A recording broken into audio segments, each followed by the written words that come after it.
Welcome to Mishna study Masachet Hallah Perek Aleph Mishnah Bet. Over here we're going to discuss more laws related to the 5 grains, right? So the 5 grains that we mentioned last Mishnah, the wheat, the barley, the spelt, the rye, and the oats. Right? We know that we need to eat a kazait matzah on the first evening of Pesach, right? Right? It's a mitzvah ta'aseh. And we also know the other pasuk in Devarim, lo tochal alav hametz shivat yamim tochal alav matzot. Right? So what's obligated? Zeshu asur mishum hametz, yotzei bo yedeh havato mishum matzah. Only something that can become hametz are you allowed to use for matzah on Pesach. Right? Interesting, right? It needs to be able to become hametz. It needs to be able to come, to rise, and only then are you able to go ahead and use this as a matzah on Pesach. And therefore, if someone eats a kazait from the matzah that's made from these 5 grains, and only these 5 grains, because these are the only 5 grains that can become hametz. So if you make matzah out of these 5 grains, right? Obviously, matzah is not becoming hametz, but you're making this matzah. That's what you're yotzeh. That's what you're allowed to use on the first evening of Pesach. Kazait hametz, right? Let's say a person had a kazait hametz on Pesach, hayabi karet. That's his valuable for karet, right? Yeah, so the first night we said you have to eat matzah, and it has to be from one of the 5 grains. The rest of the holiday, the other days, the rest of the 7 days, a person, if he wants to eat matzah, he could eat, right? And this is what we'll learn in Masachet Pesachim. Now, these 5 grains are the only ones that can become hametz. The other items, right?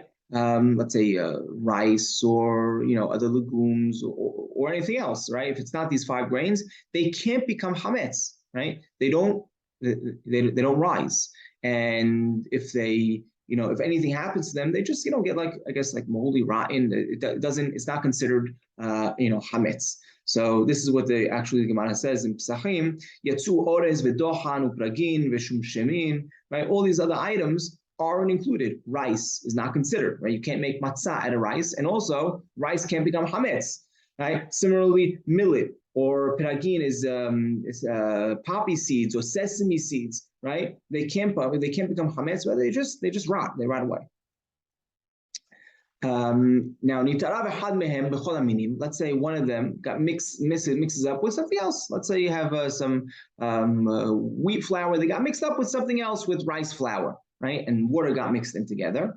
He violates. He's violating a law on Pesach. What law is he violating? Well, he already said if you eat it, you're hayav karet for it, right? So over here we're talking about he's over on bali ra'eh bali matzeh. You're not allowed to find, you're not allowed to own any hametz in your possession, right? So if one of these grains got mixed in with water and with something else that you were baking, right? You violate lo ta'aseh of Pesach of lo yira'eh and lo yimatzeh.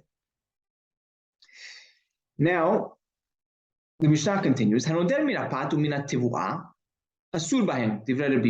A person makes a neder, right? Usually neder, remember, a person makes a vow. It goes according to the language that people speak. Right? If a person makes this neder and he says, I'm not going to eat pat, I'm not going to eat bread, I'm not going to eat tivuah, I'm not going to eat any of this tivuah, right? Which is more of a grain, right? So he's asur, he's not allowed to eat any of these, right? This is according to the Meir. We'll see also Hachamim, the way Rambam explains, Hachamim also agree to this statement. Now, let's say Hachamim say, Hanoder min hadagan eno asur ela mehem. Right? Hachamim say also, if someone says, I'm not going to have dagan, right? Dagan is also another word for grains, right? And Hachamim say, if a person says this, he's also only not allowed to eat these 5 grains, similar to the tivuah, similar to the pat and the tivuah. Rabbi Meir, though, doesn't agree to this statement of Hachamim, and he says, no, dagan is more inclusive, according to Rabbi Meir. Dagan can include, legumes and, other items other than fruits. Right? So if a person says dagan, according to Rabbi Meir, he's also going to be asur from more things. Hachamim said, no, he's only asur from eating these 5 grains. So if a person makes a neder not to eat from pat or tivuah, or dagan, he's only asur from having those 5 grains. Right? And he's obligated in hallah ma'asrot. As we'll see, this is really intro to the upcoming Mishnayot, where we're going to speak about items that are not obligated in hallah but are obligated in ma'asrot, and vice versa. Things that are not obligated in they're not obligated in hallah but are obligated in ma'asrot. So we're going to speak about those in the upcoming Mishnayot.